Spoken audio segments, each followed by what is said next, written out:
Icon star Allu Arjun Pushpa 2 సినిమాతో ఎంతటి సంచలనం సృష్టించారో తెలిసింది. దీంతో బన్నీ రేంజ్ ఒక్కసారిగా పెరిగింది. బాలీవుడ్ స్టార్ ప్రొడ్యూసర్స్ సైతం బన్నీతో సినిమా చేయడానికి క్యూ కట్టిన కోలీవుడ్ ప్రొడక్షన్ హౌస్ సన్ పిక్చర్స్తో సినిమా చేయడానికి ఓకే చెప్పాడు. అట్లీ డైరెక్షన్లో బన్నీ చేస్తున్న ఈ క్రేజీ మూవీ ముంబైలో షూటింగ్ జరుపుకుంటోంది. ఈ క్రేజీ పాన్ వరల్డ్ మూవీ 2027లో రిలీజ్ అయ్యే ఛాన్స్ ఉందని సమాచారం. ఇదిలా ఉంటే బన్నీ ఓ మూవీ సీక్వెల్ చేసే ఆలోచనలో ఉన్నాడనే వార్త లీక్ అయింది. ఇంతకీ ఆ సినిమా ఏంటంటే సరైనోడు అనే టాక్ వినిపిస్తోంది. అల్లు అర్జున్ హీరోగా ఊర మాస్ డైరెక్టర్ బోయపాటి శ్రీను తెరకెక్కించిన సరైనోడు సినిమా మొదట నెగిటివ్ టాక్ సొంతం చేసుకున్నప్పటికీ ఆ తర్వాత మాత్రం పుంజుకొని హిట్ టాక్తో రికార్డ్ కలెక్షన్ సాధించింది. ఇప్పుడు ఈ సినిమాకి సీక్వెల్ చేయాలనే ఆలోచనలో ఉన్నారట బన్నీ అండ్ బోయపాటి.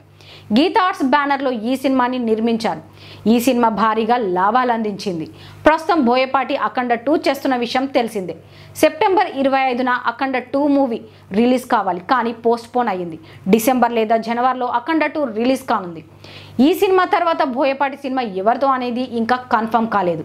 అయితే బన్నీ అట్లీతో సినిమా చేసిన తర్వాత బోయపాటితో సరైన 2 చేసే ఛాన్స్ ఉందని ఇండస్ట్రీలో గుసగుసలు వినిపిస్తున్నాయి. ఈలోపు అఖండ 2 తర్వాత బోయపాటి మరో సినిమా చేస్తాడేమో చూడాలి.